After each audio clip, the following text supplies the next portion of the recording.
This class comes with some pre-created layouts for you, so you don't have to go and create them from scratch. And so I'm going to open a few of these, and we're just going to plunk some pictures in them. And I'll show you how we'll use some of the features we've already talked about to end up accomplishing that. So let's take a look. First off, let's see. Here's an image. And my wife Karen was nice enough to hand letter the text at the bottom, so it's not generic type that you'd type in with things and all that. And she hand drew that little frame that's there that we can put a picture in. And we set up this document so it's more or less a template for you to use, where there are certain layers turned off. So for instance, there's one layer, if you look in here, called It's a Boy. There's a different one called It's a Girl. And just one of them's turned off and the other one's on. So if we want to use it for the other purpose, we turn this eyeball off and turn that one on. Right? Make sense? Then if we look at how this is set up, there are some things we haven't used before in here, but that's okay. There's a layer here that has a mask limiting where it shows up. Then above that is a picture. And do you see that little down pointing arrow? That means the picture only shows up where that thing is. And that's what causes the picture to be clipped to this, to only show up where that shape is. So all we need to do is replace this picture. So let's go grab a picture to put in there. I don't know which picture to use. I didn't plan this ahead of time. Let's go grab a horse. Let's say a horse just, this horse is a girl. Or I know she's a girl, riding a horse. I'm going to open that image. Then I'm going to use Photoshop's Move tool. And I'm just going to drag from here. You got to click inside the picture with the Move tool and start dragging up to the other tab and then down into this document. Now in the Layers panel, it's going to appear directly above whatever layer was active. And I just happened to have a particular layer active and something weird happened. Can you see that this layer was active? It popped in and went right there, and it automatically got that little arrow because this one had the arrow. So what's happening right now is this picture is only showing up where this is, but that's covering up on top. So let's turn off that one that's on top. There's our person. Let's throw away the one that had the original baby. Let's get her in there. Now she's looking kind of crowded in there, so let's type Command T for transform. And let's zoom out because those transformation handles, the picture goes way out. Let's get her smaller.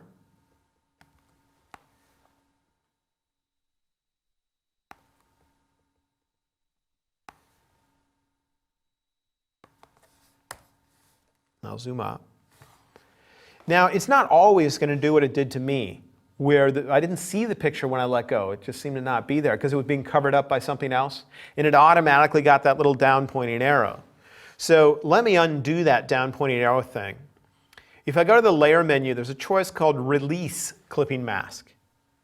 That choice will only be available when the layer you're working on has the down pointing arrow next to it. So there's our picture without it being clipped to something. And it could be moved up or down in my Layers panel, and it would cover up various things.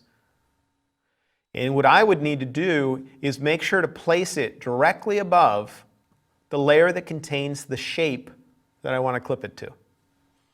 Then I can go Layer, Create Clipping Mask, and that's what gives it the down pointing arrow. That makes it clip to what's underneath. Boom. There we have it.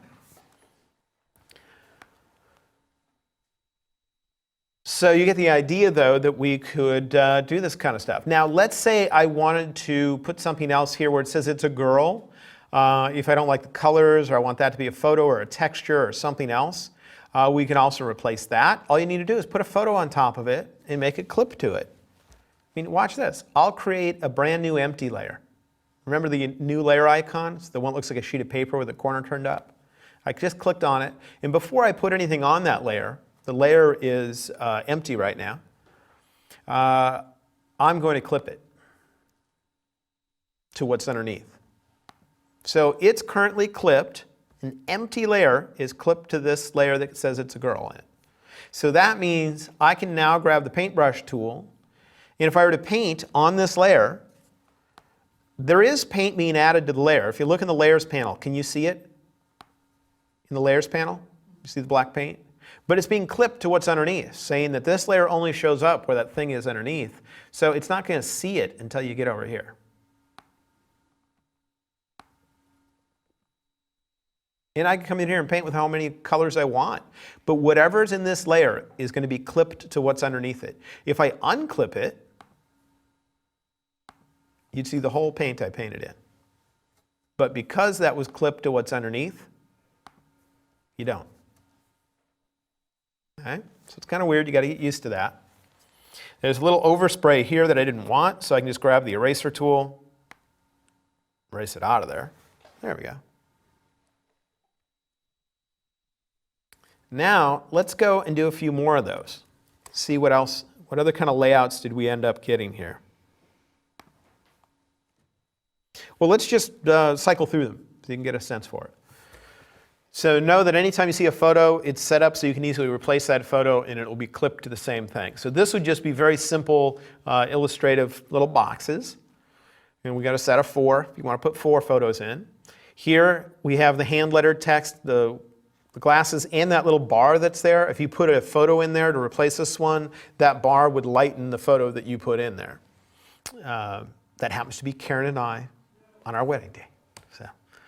There's some more hand-lettered stuff, and this has a layer in it that will lighten and kind of whiteify the picture that you put in to give that kind of lighter look for it. We've got this one as well. We can just slide the picture in underneath. This one, the black area on the right side, it's just waiting for you to put a picture there. And the area on the left side, it's a little hard to tell unless you look close, but this has texture in it over here. And got that. Another just married, and this is set up so you could put in 2 photos, one in the top gray bar area, one in the bottom gray bar area to show 2 different ones.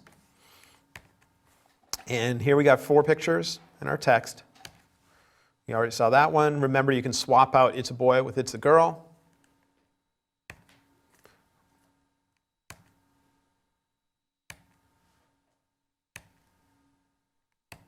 But we're just trying to give you some things to get started with so that you can not be limited by creating a brand new empty document and then going, I'm not a designer. I don't know how to, what's an interesting layout.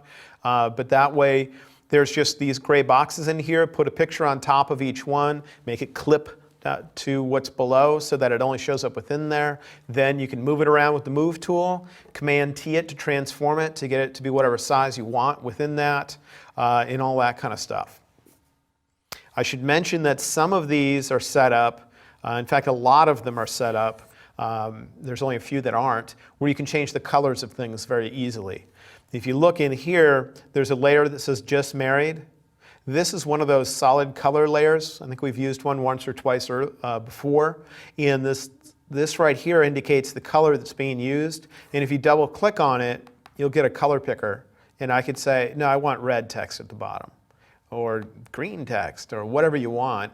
And if it looks that way, where it looks like a little square of color with almost a slider underneath it, know that it's something you can double click on to change the color of that element. There's only a few of them where I didn't get around to implementing them in that way.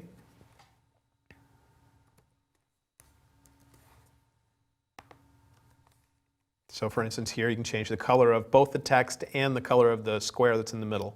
And then you can put your own photos in here to replace the gray boxes and have a nice little layout with some nice white space and so on. So does that make sense as far as part of the templates that you can get if you happen to purchase the class? So let's just double check that you know how to make some of those changes. I'll open these, let's throw in some pictures and get it done. So first I noticed that these boxes here look like those little squares where you can change the colors. So if I double click, I can say I want that text to be black and I want that square to be ugly, fluorescent green, just to show you that you can do it. And then we have one box for each photo.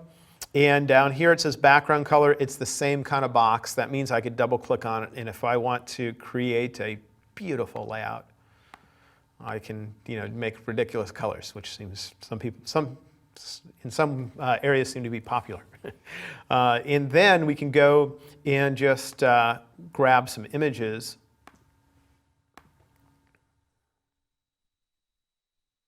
I'm going to grab some random ones.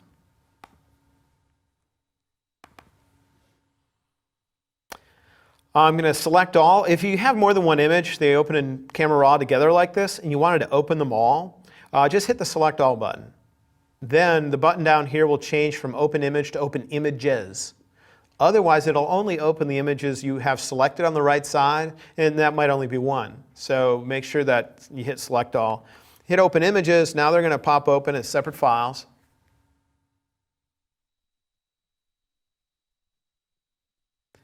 And when they're done opening, we're just going to drag them over, put them on top of any one of those boxes, clip it, and then scale them.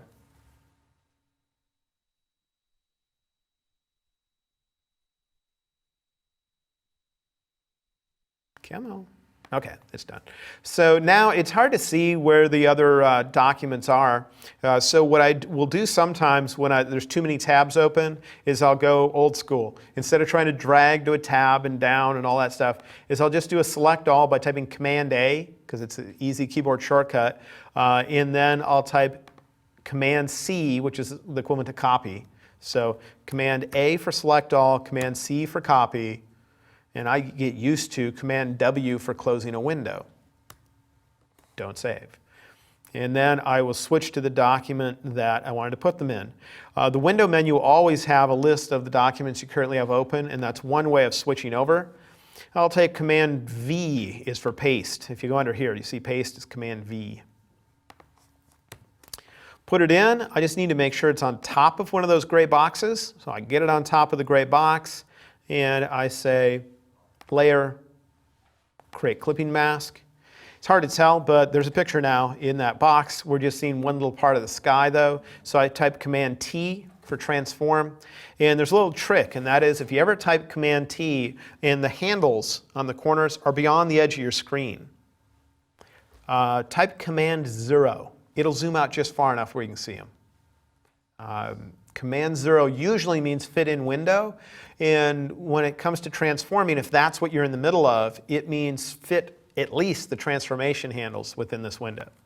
So now I can scale this down, get this to fit that, hit Return or Enter when I'm done, and then I can use the Move tool to kind of reposition it within that. It's not the best photo for a square, but you get the idea. Then I can go to the next image, Command A for Select All, Command C for Copy, and then close the document. Pick the next square, paste, Layer, Create Clipping Mask, and then Command T for Transform.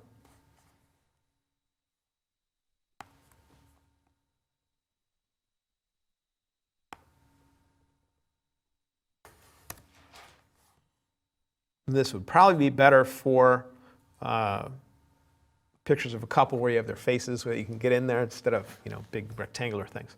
But you get the idea that you can take all these layouts. All you got to do is drag over a picture, put it on top of the gray box, clip it to what's underneath, scale it so you can get it to fit.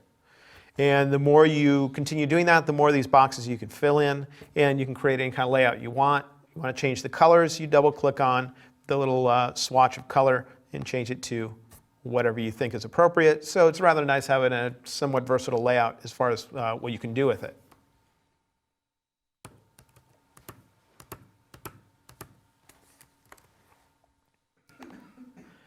And that's what all these are. So if you purchase a class, you get all of those. So you can modify them as much as you want. Any general questions about using them? Just remember to look within them, try to figure out where is the box that's this shape where the photo is supposed to go. Make that layer active before you drag over a photo or you paste a photo, so it goes directly above. Because on occasion they look semi-complex, and if there's already a photo in it, and when you paste it in and you don't see your picture, just know that that other photo might be on top. You might have to throw it away to reveal the photo that you put in. Okay? We have some questions. All right, what do we got? A lot of people actually want to know, how did you add your wife's drawing into Photoshop? How did we add her drawing into Photoshop? Yeah. They were scanned in on a flatbed scanner. Okay. And after they were scanned in on a flatbed scanner, something was done to them similar to what I showed you on the one that said happy birthday with a cake next to it. Mm-hmm. Remember there was a little process to get rid of the background? Something like that was done, but there was actually more done to it in that Karen can't help it. She had to clean it all up, you know, like every little inaccuracy in the drawing and stuff. So she did a bunch to clean those up to make them nice. And but in essence, it was a similar process to what happened with the word happy birthday with the little cake on the side to get rid of the background. But otherwise, it was a flatbed scanner that was used. Okay. And if you do that process that I showed you with the happy birthday, there is a way you can apply that to a solid color layer. And if you do, you can make it any color you want. So I don't know if you remember or not, but when I had the word happy birthday there, when I was done, I had that layer and there was a layer mask attached to it. The layer mask was what was making the background disappear. So let's say you've done that and this is your layer mask. What you could do then afterwards is go to the bottom of your layers panel, click on the adjustment layer icon and say, I want a solid color. And when you choose that, it'll ask you what color you want. You choose whatever color you'd like. When you create a solid color layer, it automatically comes with a mask. The mask is just empty, it's full of white. But we can click on this mask and just drag it up there. And Photoshop will say, hey, did you want to replace that? You say yes. And so now a mask that might have been originally masking the original scan of the text is now instead masking this solid color layer, controlling where it shows up. And so now I would have that stuff I scanned in where I can now double click on the left side of this thing and change it to any color I want at any time. Okay. And so it can be rather nice. So you're not stuck with the original color of whatever it is you scanned in, like your signature or anything else.